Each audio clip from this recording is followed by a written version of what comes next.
एक नाम लग जाऊं गुरु जी थारे, एक नाम लग जाऊं।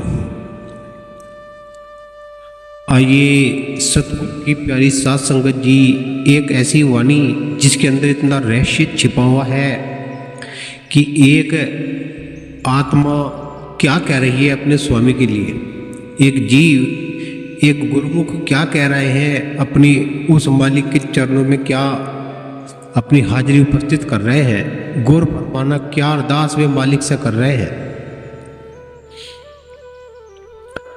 एक नाम लग जाऊं गुरु जी थारे, एक नाम लग जाऊं। कि एक नाम के सहारे ही इस संसार में मुझे सुख शांति मिल सकती है।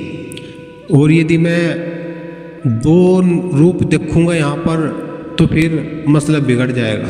कि एक नाम के सहारे, जैसे नानक देव जी एक नाम के सहारे हुए, मीरा एक नाम के सहारे हुई, कमली एक नाम के सहारे हुई, सदना कसाई, सिकंदर बादशाह, जितने संत हैं वे सब एक नाम के ही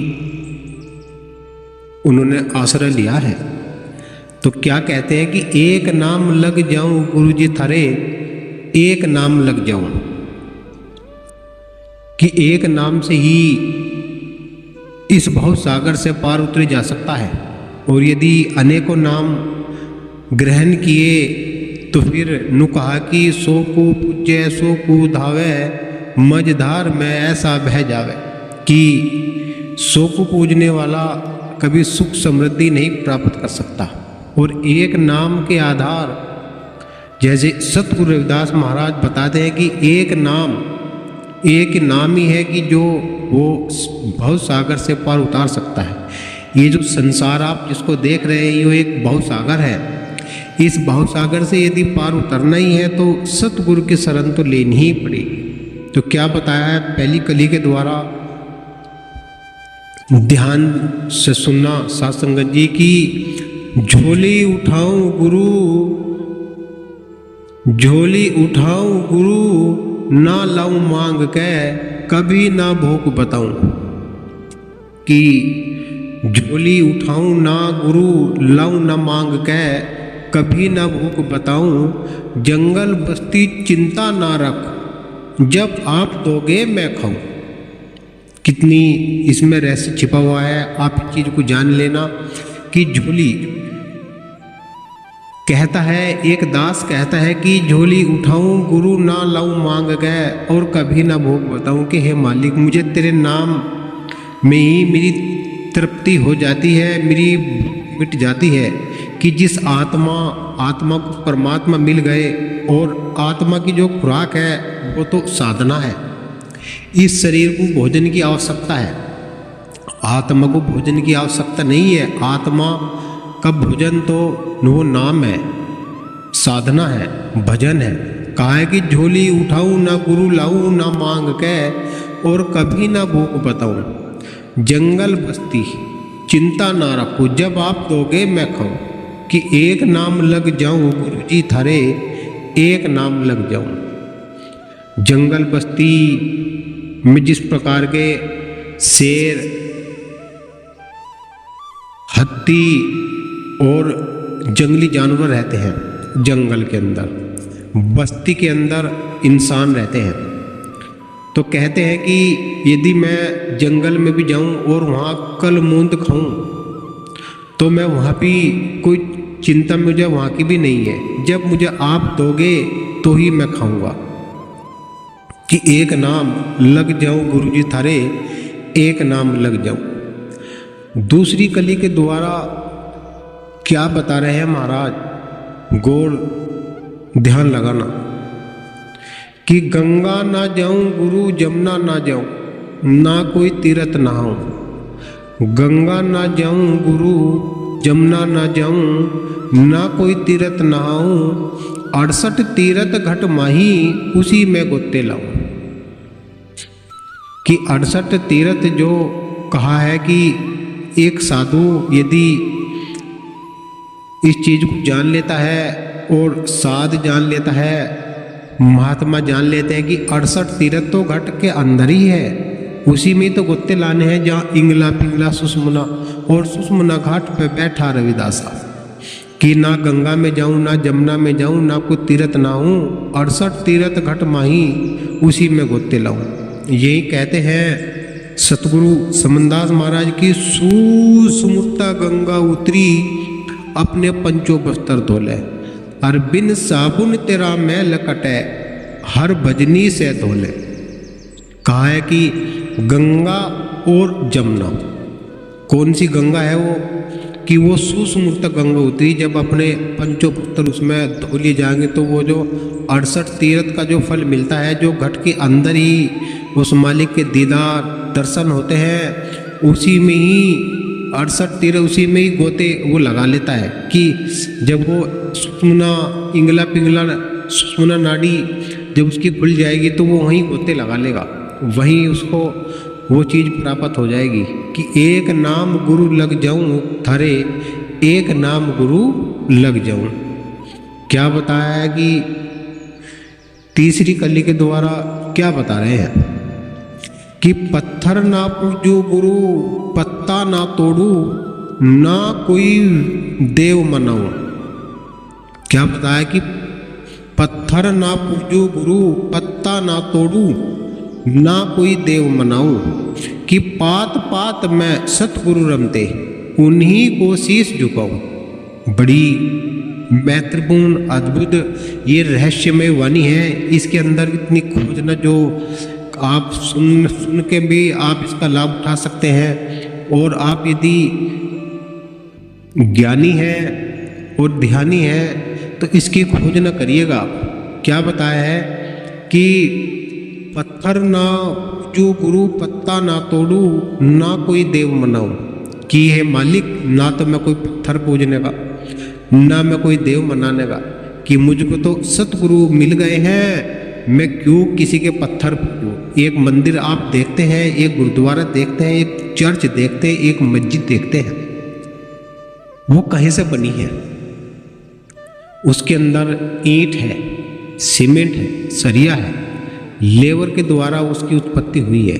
लेकिन हमारे महाराज रविदास जी कहते हैं कि पत्थर जो पूजे वो भी नरक में जावे, जो पत्थर पूजे वो भी नरक में जावे और जिसने पत्थर बनाया वो भी नरक में जा। कैसे? इसको प्रमाणित आप सुन लीजिएगा कि एक मंदिर के अंदर एक मूर्ति स्थापित की जाती है। जब जिसने कहा कि जिसने वो मूर्ति बनाई, कहा भी है कि जितने खेड़े कंकर के घड़ गया सुमन कुमार और कुछ को काल खा गया कुछ को खा गया अभिमान, कि जितने ये पत्थर के खेड़े थे उनको घड़ घड़ कर ही वो मूर्ति बना दी है। अब वो मूर्ति आपको क्या दे सकती है बताओ? जब आप किसी साधु के पास जाओगे और साधु अपने वाणी के द्वारा आपको कुछ बता भी सकता है, मूर्ति नहीं बोलती, पत्थर की मूर्ति नहीं बोलती कि जिसमें प्रीत नहीं है। आप वहाँ माथा टेक रहे हैं जिसमें प्रीत ही नहीं है, और जिसमें प्रीत है, जिस साधु के अंदर प्रीत है वो साधु आपको सच्चा ज्ञान बता सकता है, सच्चा आपको वो पंथ बता सकता है और सच्ची इस लगन से उस मालिक से मिल जा सकता है। तो क्या बताया कि पत्थर ना पूजू पत्ता ना तोड़ू ना कोई देव मनाओ, कि मैं कोई देव नहीं मनाने का, कि पात पात में सतगुरु रमते उन्हीं को शीश झुकाऊं।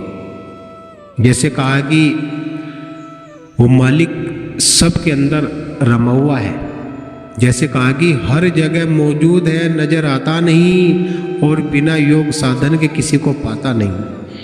जिस प्रकार से बताया कि एक मंदिर हो गया, एक मस्जिद, एक चर्च होगा, एक व्यक्ति दारू पीता है, मांस खाता है, झूठ बोलता है, चोरी करता है, व्यभिचार करता है और अव्यर्थ भाषा में का व्यवहार करता है, और यदि ऐसे एक व्यक्ति को कोई सुधार दे, कोई अपनी वाणी के द्वारा सुधार दे और वो उस कर्म को छोड़ दे, ना वो फिर दारू पिए, ना वो मांस खावे, ना झूठ बोले, वो केवल एक सतगुरु की खोज में लग जाए, तो समझ लीजिएगा कि एक मंदिर बन गया है, एक गुरुद्वारा बन गया है, एक चर्च बन गया है।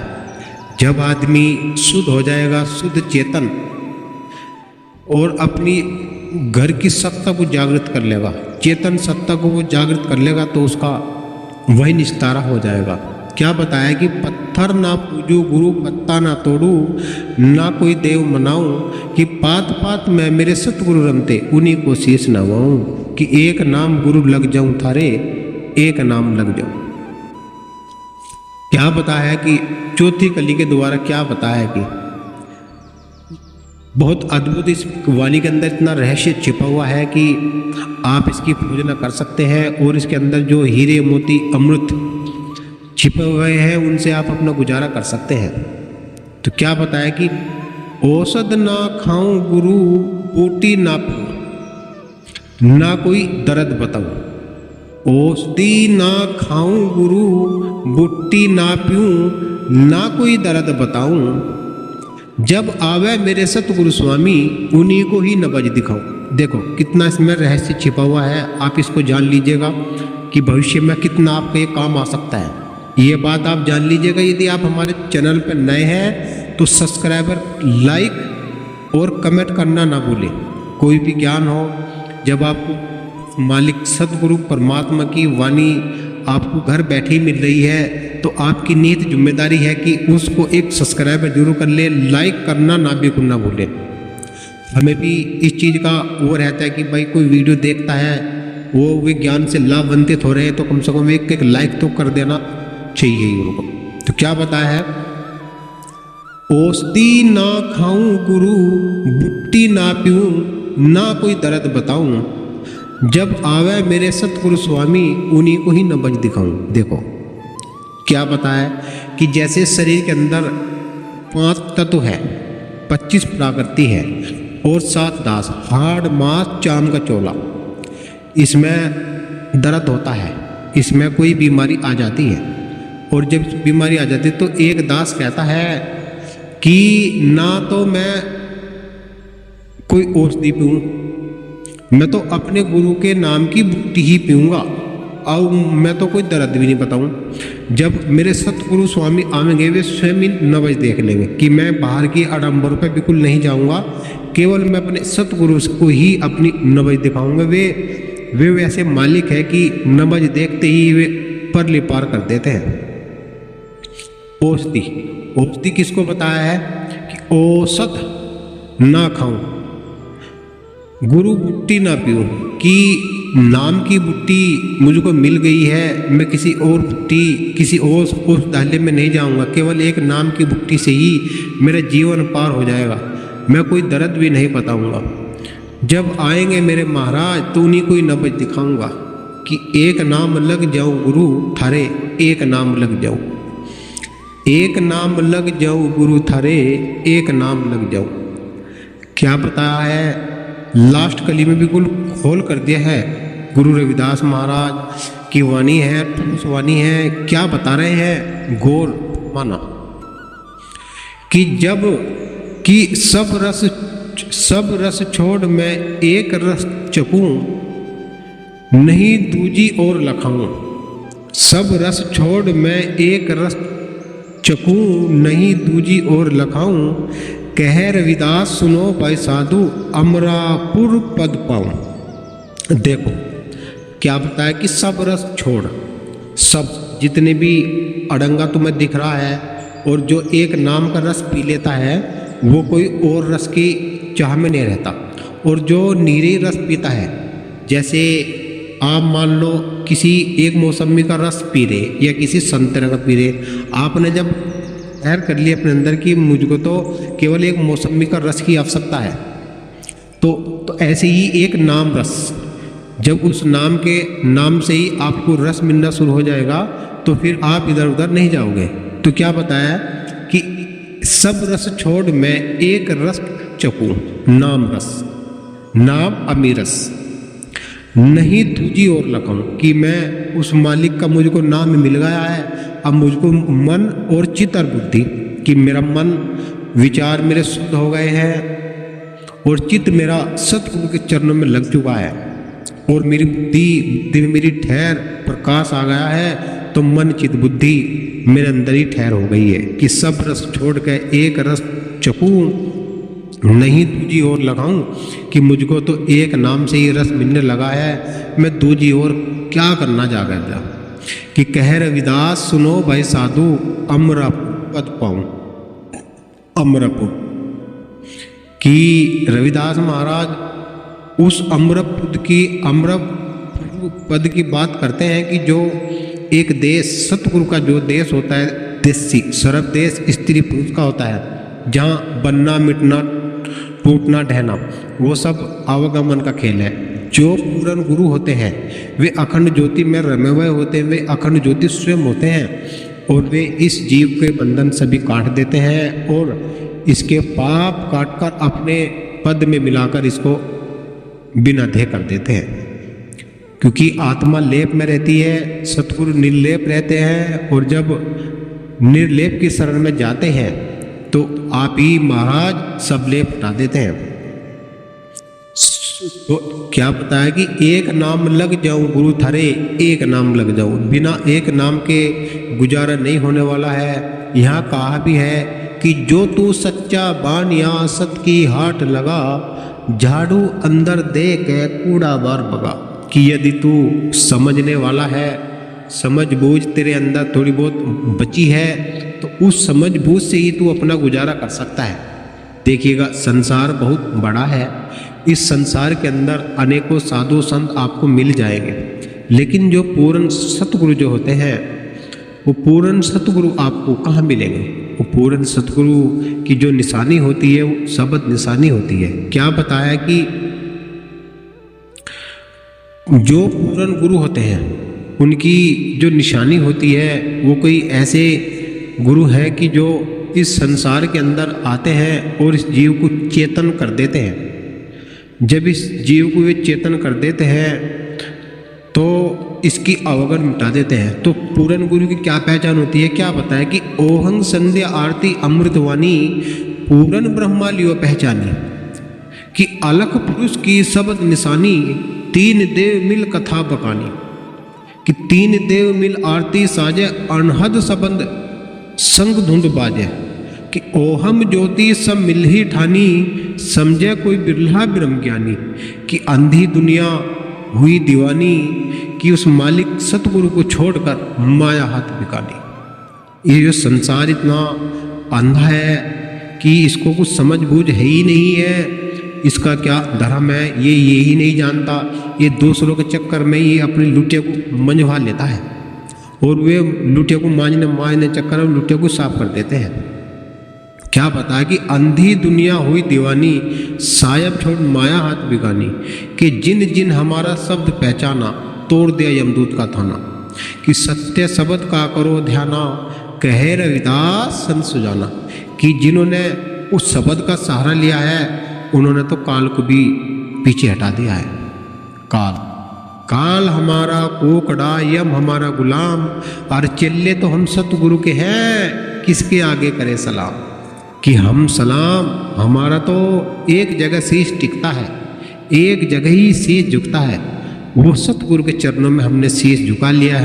हमने जान लिया है कि सतगुरु ही अगम निगम के स्वयं वेदी मालिक है, और वही रोक काट सकते हैं। हम क्यों इधर उधर मत्था टेकते फिरे? ये शीश ऐसा है, ये घंटा ऐसा है कि इसको हर कोई नहीं बजा सकता। हमने एक बार अपने सतगुरु को शीश झुका लिया है बस, और हमारा शीश नहीं झुक सकता। तो पूर्ण सतगुरु की जो निशानी होती है वे अजर अमर अविनाशी है, शब्द स्वरूपी। वे इस संसार को तिराने के लिए, तारने के लिए, जीव को सतमार्ग दिखाने के लिए आते हैं, और फिर आते हैं और चारों युगों में समान है। तो क्या बताया कि एक नाम लग जाऊं गुरु थारे, एक नाम लग जाऊं। देखिएगा चैनल को सब्सक्राइबर करना ना भूले और लाइक कमेंट करना ना भूलो। इस चीज को आप समझ लीजिएगा कि सब्सक्राइबर तो आपको करना ही होगा। बोलिए सतगुरु रविदास महाराज की जय, स्वामी समनदास महाराज की जय, गुरु मेहता दास महाराज की जय। बोलो साधु सतनाम।